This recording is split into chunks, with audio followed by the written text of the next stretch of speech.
everyone. Thanks for joining us today. You're listening to the Shea, Vaughn Show here on WBTVN, which is the Women's Broadcast Television Network. And you know what I love about my show? I get an opportunity to bring experts on, and I put them right in the spotlight. And it's really interesting because they really get to an opportunity to share their stories, their wisdom, and kind of tell you about how they got to where they are today. So let me tell you a little bit about our host. Judy Hoberman is president of Selling in a Skirt, international speaker, trainer, coach, and mentor. Her 30 years in sales has given her both the knowledge and the sense of humor, which is something that we all need to have, right? About how men and women sell, work, and live differently, while enlightening you to learning how both genders can support each other's success in a more positive way. Help me to welcome her to the show. Judy, thank you so much for being on the show today. Thank you so much. I am so excited to be here. I'm excited to have you here. And I know we had a little opportunity to chat before we jumped on, and you do some amazing things. And but what I want you to really share first and foremost is, what was your, growing up as a child, what did that look like? And how did you get to where you are? Don't tell all the stories in between, but what were the milestones that got you to where you are right now? You know, it's so interesting because when I grew up, it was always that girls did this and boys did this, and girls didn't do this and boys didn't do that. And it's so funny how that kind of followed me throughout my entire career. That was when I was little. When I really wanted to show that I could be smart and a girl at the same time, that was not anything that was promoted in my house. It was not. You were a girl and you were pretty, and that was the end of it. Really? Oh yeah. And then you have children? I do. I have two of my own, and we have two bonus daughters because I just got married a couple of years ago. So we have four. Yeah, older children. Right. And so you know that it's really important that to help them to realize being pretty hasn't got anything to be being successful or having confidence to do certain things. No, but you could be pretty intelligent. You could be pretty smart. I like that one. Yes. Yeah. I can go with that. That's a tough one for sure. Yeah. So I didn't mean to interrupt you. So Nope. You in a house where being pretty and being a girl, that was really what you learned. That's what I did learn. And so when I wanted to go to medical school, that was frowned upon. And so, as I got older, I decided there were things that I was going to try. And so I was in construction, I was in security systems, and I was in insurance. And insurance lasted for many, many years, many decades actually. And it was always male-dominated industries. So here I am starting with, girls don't do this, and ending up in, we do.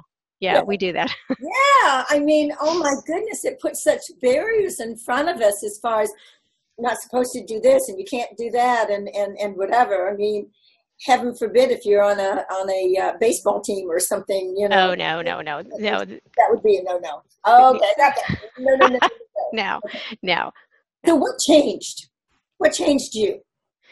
I think that what changed me personally was that I really wanted to do something that was going to make a difference. And it isn't just, it's wonderful to be pretty and to be a beauty queen and everything else. And it is. And there's a lot of women that enjoy that.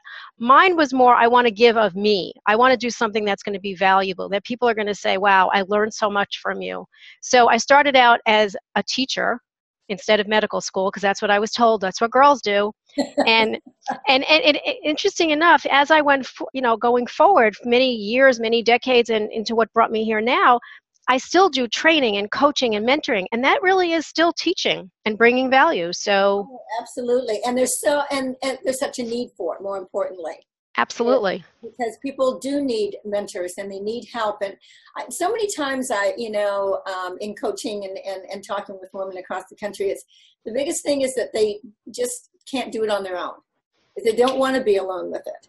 It's not that they don't know that other people haven't gone through some of the things that they have, but it's scary that there's no, hand to hold or, right. Shoulder to cry on. And I think we all, as men and women, really do feel like that, even if the men don't want to admit that. But those things are important in our lives, and those are the support team that we need to build and to have to make that happen. So I love that comment. Yeah, and I agree with you. I think that we all need it. The problem a lot of times that women are, they don't want to invest in themselves because they don't think they deserve it. And that's, it's hard for a woman to ask for help. And you have to learn how to ask for help. And you learn it in many different ways or you don't. But Yeah. I always tell everybody, if you don't ask, the answer is always no. So what's the worst that's going to happen? They're going to say no. Okay, next. So, it's just, Exactly. yeah. It's really, it's funny. I was at a convention over the weekend, and I mean, the thing that really popped up, it's something I talk about and something that I know about, but the fear factor out there to do something other than what you're doing and to take a chance is so high that it just holds you back from everything.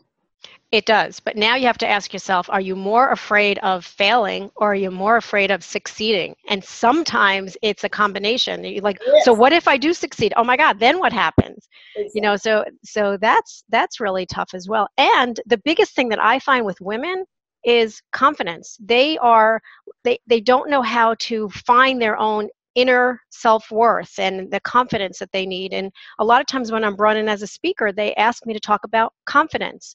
And it could be very, very powerful women that want to hear about it. So it doesn't change. Doesn't change, and I agree with you. But here's the thing that's really, mind-boggling, is that women end up, instead of, having that confidence, they use their sexuality. I mean, I'm talking about flirting. I'm not saying, Yeah. anything, further than that right now. But what I'm saying is that they use that to get to where they want to do, and they feel comfortable with that. Right. And so that kind of like is mind-boggling to me because, number one, I wasn't raised like that. I had a single mom that worked and just was the greatest role model. And it took me a long time to realize that women didn't even have the same advantages, and that's why WBTVN was really created, was to give them a hand up, to be able to be on media, to have a broader audience, and to really have a chance to get their message out there. But I mean, and there's two more things. I mean, really, there's jealousy, there's competition that women bring to it. So I talk about fear, and you're talking about fear and sharing your wonderful story with us. But how do we get that out of our life and just, stand up and be who we really are and lead by example? Because those are the things that are important to me to collaborate and bring together. I totally agree with you. And I do think that there are more and more women that are collaborating, more and more women that are extending their hand. Sometimes there aren't women that can do that. When I was coming through the ranks, there were no women. It was me. So there wasn't somebody that could pull me through and say, let me help you. It wasn't like they didn't want to. There weren't any. And I think that a lot of times women are threatened. They're not comfortable in their own skin. So why should we bring some other woman into it? And maybe she's better or smarter or prettier or whatever, younger. So they don't like to do it. But in the long run, there's a lot of women out here in this entire universe that really want to help each other. And that's what I'm saying. And their hearts are all in the right places. Really. Absolutely. And they lead with that. Absolutely. And I think the biggest thing that I have seen internationally that really makes sense to me, and it's something that I had to learn, and it hasn't been that far away. Several years, but still, I think I should have learned it a lot sooner. And that is the gift of giving to others is really what lifts our hearts and our souls up. Right. And is the greatest gift basically that we really can give is our time to other people, our patience, paying attention. All of those things count so much. And I think they're so simple that we forget about them. And I believe that a lot of times when people think that they have to give, they think financially, and some people can't give financially. Right. And I always say your time is the most expensive commodity that you have. Right. That's what people are looking for. They just want a little bit of you, know. So, and I do believe that is the greatest gift we can give people, and to be present when you're with someone. Oh, that's another whole chapter. And I wrote that chapter, and you're absolutely right, because. I'll tell you something that I learned through that is that when we're paying attention, sometimes just even in family situations and things like that, you will hear something that is That's different right. from what you've been carrying along for so many years, thinking of it in a different manner. And all of a sudden that can be a game changer for you. It's like, oh my goodness, I thought this, and this is really the truth of it all. Right. So how come I didn't know this sooner? Well, because I was going to say you weren't listening. Wasn't listening.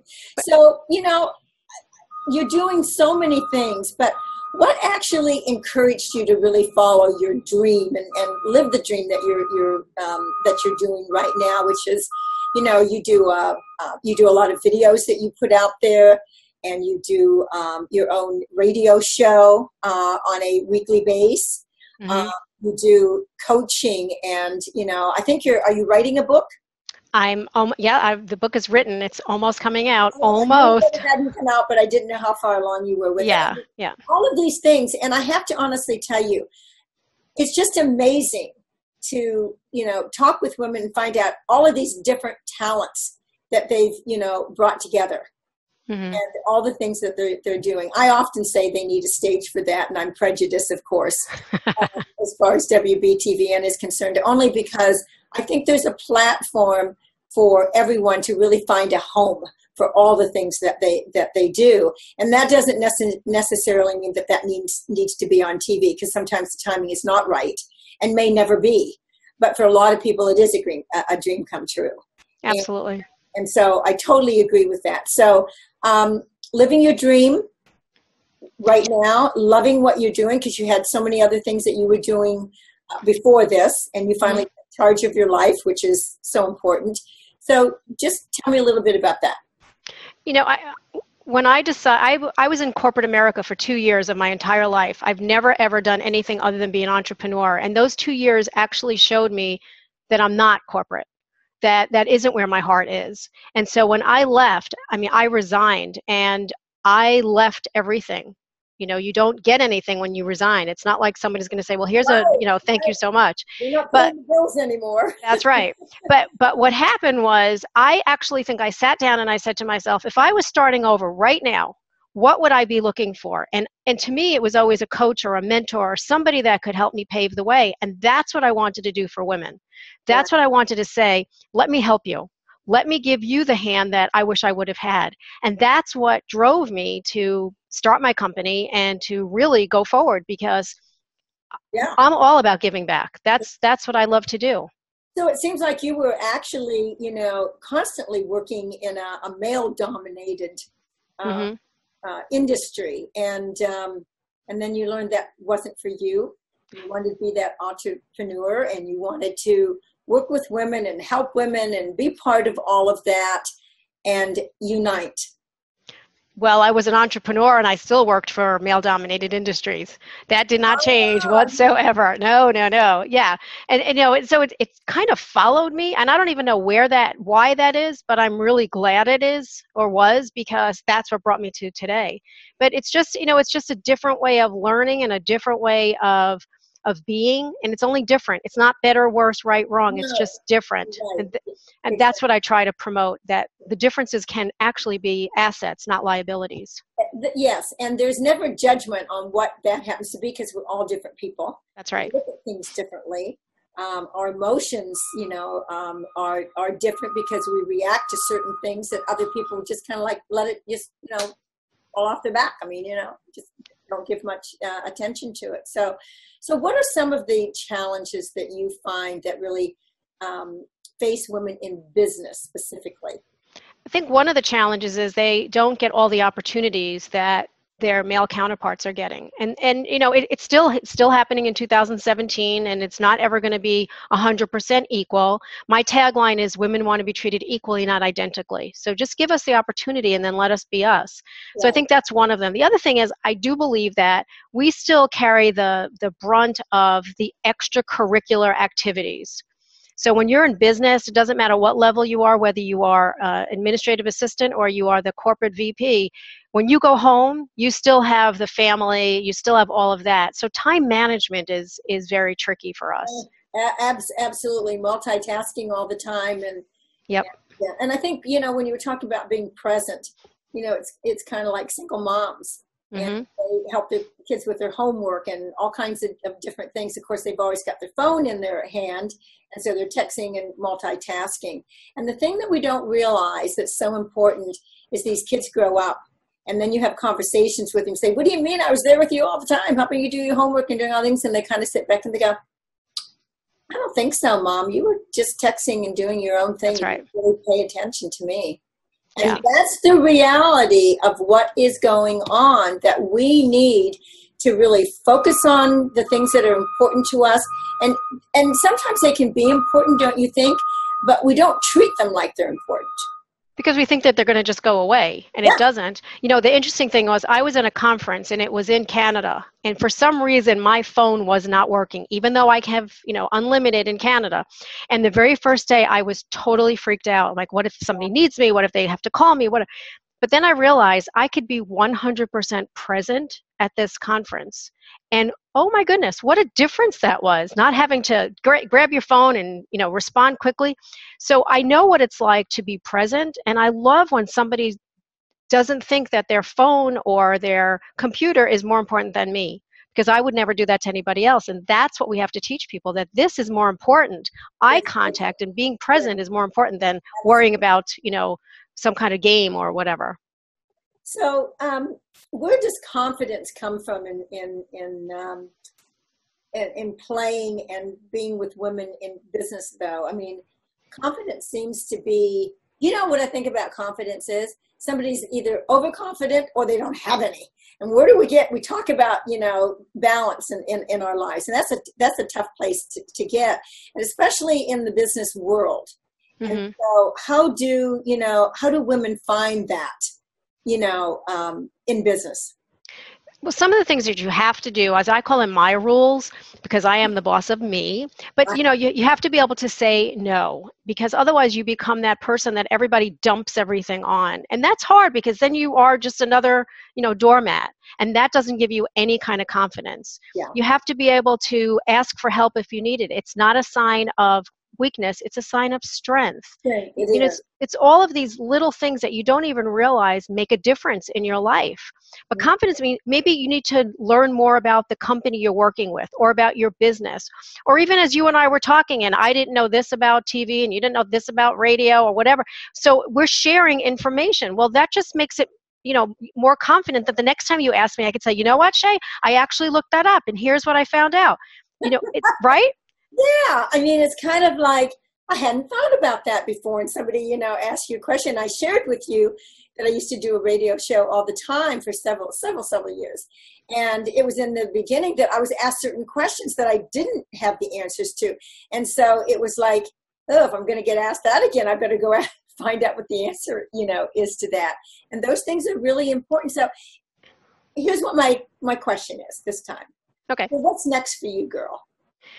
Well, what's next for me is I have a book coming out, and this book is very important to me because it is a departure from what I usually write about. I usually write about men and women, the differences between the two, and this book is truly about women who lead, and it's about the 7 essential qualities of women who lead. And it's not only an important book. The book is amazing. It really, truly is amazing. I have I'm so in love with this book. But it's also, I want to get it into the hands of women everywhere, no matter what you're doing. It's called Walking on the Glass Floor. So we've already crashed through that glass ceiling. Now we're on the glass floor. Now we're on the glass floor. And, right. And so we want to bring more women there. We need to break through that one. And nope, we're going to keep you on that floor. We're going to keep you there, and we're going to bring more women. How to stay there, sustainability. That's right. Well, I love that. And if you had, you know, any words of wisdom that you would really want to share with us, you know, right now to all of our listeners, and we actually have 40% that are men that listen, and 60% are women. So it's not like it's just, I mean, we are a women's, you know, network, but we have a lot of men. And I think this is healthy for them to do that. Absolutely. We really get to see the side of women and how we think and how we really support men, even being a women's broadcast, or even an event that happens to be a women's event, how we still really support them. And all we're really asking for is to support us back. Absolutely. And I do believe that there is so much that we can learn from each other. I speak to men all the time about communication. I speak to women about communication. So if you just decide that, okay, I'm going to be open-minded and I'm going to speak the way they need to be spoken to and let them hear how they need to hear, whatever it is. And I think that one of the things we forget is that men are very big supporters of women. Exactly. And they want more women in their companies, and they want more women in management. So don't ignore them, because they are amazing. My mentors were all men. There were no women. I learned so much from very successful men, but I also needed a female. So it's kind of like the balance we just talked about. And I believe that there's a lot of men out there that all they want to do is see women do well. I think you're absolutely right, spot on. And we certainly want to see that too. I mean, I know so many times, and you said it, we say that we just, want to be equal. Well, life is never equal in anything that we do. That pendulum is always, somewhat lopsided, and that's okay. But I think that what we're really saying is that we want to be treated. Absolutely. That we make a difference, that we bring something of value to the table, and we do, and more. Mm. And I've loved to actually have you on the show today with all your expertise. I wish you the best of success in everything that you do. I know that your book is going to be exciting, and let me know when it's out. I will. I'll definitely pitch it on the show. And I just want to, from the bottom of my heart, say thank you. And I actually want to thank the audience for joining us today. It's always a pleasure to be here and share so many things. And until next week, you guys, have a great day.